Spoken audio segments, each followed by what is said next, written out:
Well, we'll do a couple more. I realize I'm very confused about what time it is because we crossed the time zone today, so I don't know if my watch is accurate, but did we or did we not? We did not? Central Time. No? Gosh, it really is late, isn't it? I thought it was earlier than I thought it was, but then I thought maybe it was later than I thought it was, but I guess it's maybe the right time that I thought it was. 11:45. Well, goes to show. I just crossed the time zone in my mind, but it's, we just did a 3-week tour of Australia. We just got back about a week ago, so we're still all upside down. Future.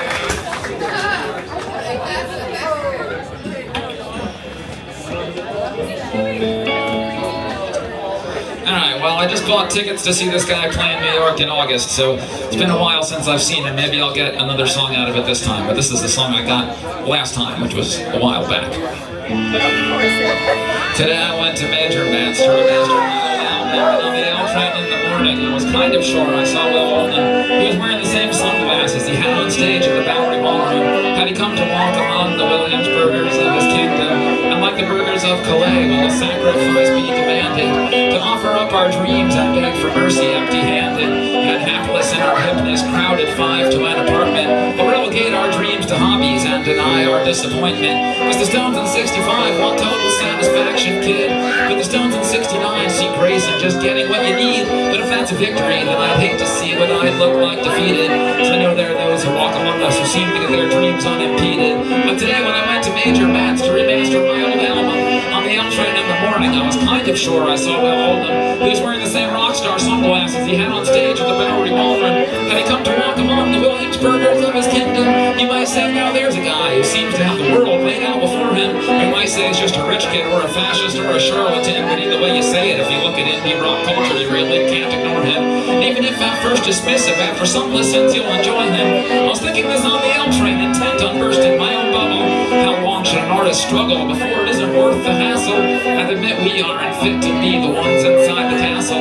This quest for greatness, or at least hipness, just a scam and too much trouble. But then what makes one human being worthy of an easy ride? Born to be a natural artist you love or hate but can't deny. While us minions in our millions tumble into history's chasm, we might have a couple laughs, but we're still wastes of protoplasm. Like today, I was gonna waste some time and money to remaster this dumb old album. And on the L train in the morning, I was positive I saw Will Oldham. He was wearing the same rock star sunglasses he had on stage at the Bowery Ballroom. Had he come to see the strife here in the gutters of his kingdom, where us noble starving artists are striving hard to feed our egos? Our mothers like our music and our friends come see our shows, and if our friends become successful, we'll consider them our foes.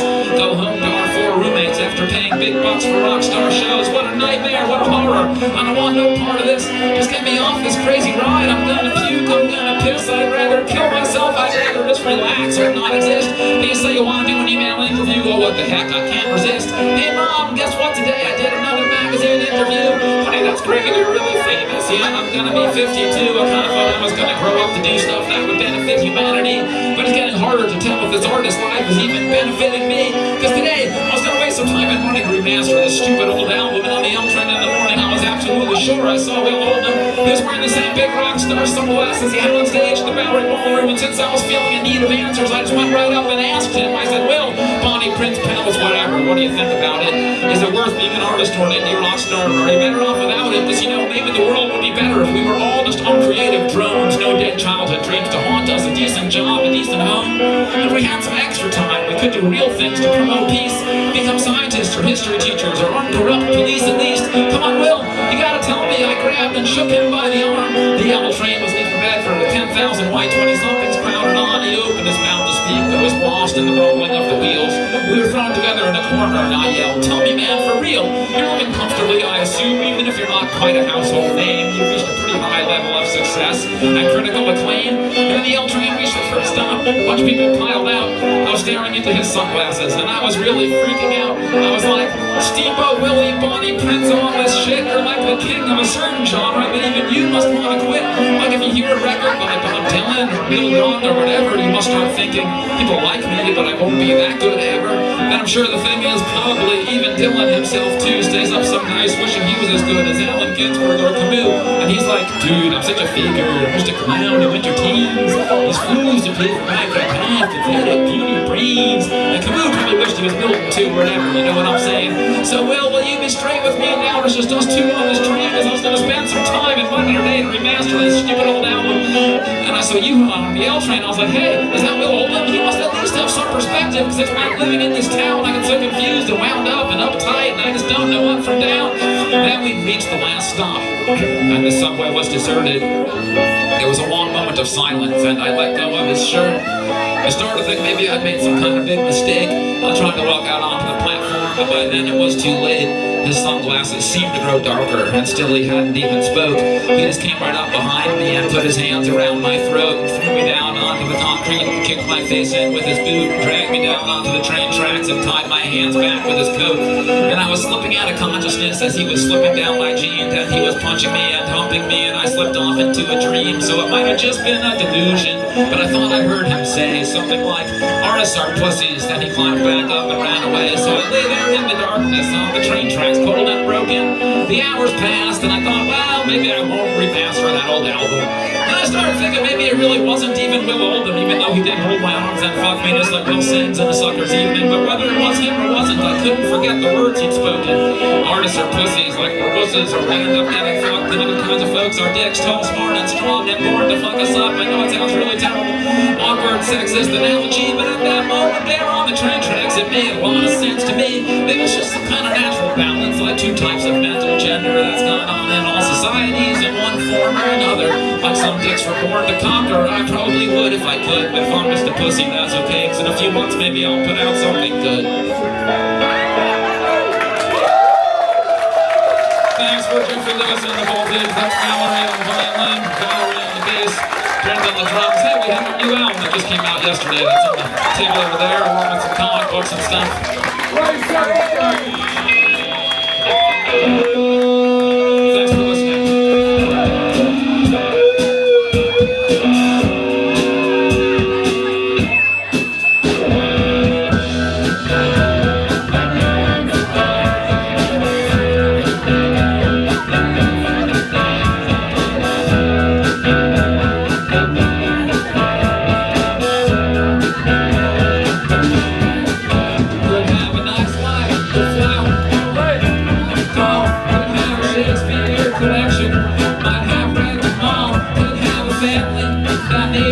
Nicer than some folks had. Fucking up family that you made that isn't so bad. Well, you can build up your border against what life brings. You can block when life kicks, and you can duck when life swings. You can outsmart all sadness and outfight with your best. But sometimes life hits you like a chisel to the chest, and you say, ow, fuck, that hurt. Ow, fuck.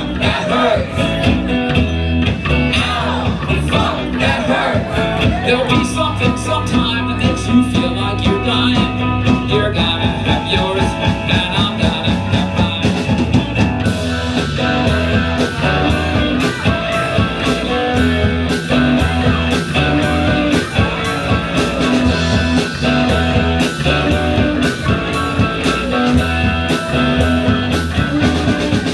Could have a nice home with flowers and cool modern mood. Could have a sweet job, short hours, and an easy commute. Could have a partner, feel lucky, with best love and wishes, cute kittens and puppies and tropical fishes. Well, you can quote philosophers or Bibles or songs that find hope in the hopeless and find light in the wrongs. You can wear art and wisdom like a bulletproof vest, but sometimes life hits you like a hammer to the chest, and you say, ow, fuck, that hurt. Ow, fuck, that hurt. Ow, fuck, that hurt. Someday it's just your time to feel like you're dying. You're gonna have yours, and I'm gonna have mine.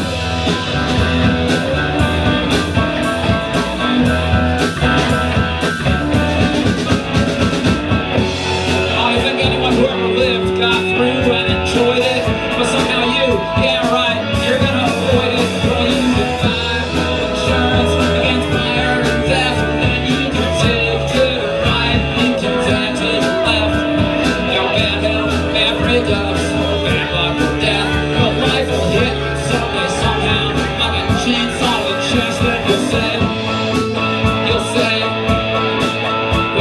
naturally. Come to think of it, there's many options of things you could say. A lot of people have tried to come up with something that might be able to help you at those times. In fact, all of human culture, anthropological history, has probably been devoted to the effort of trying to come up with something that might make us feel better. I mean, what else is our human intelligence for? Our human culture, all of our languages, all those words, probably thousands, millions of words in all these different cultures, but somehow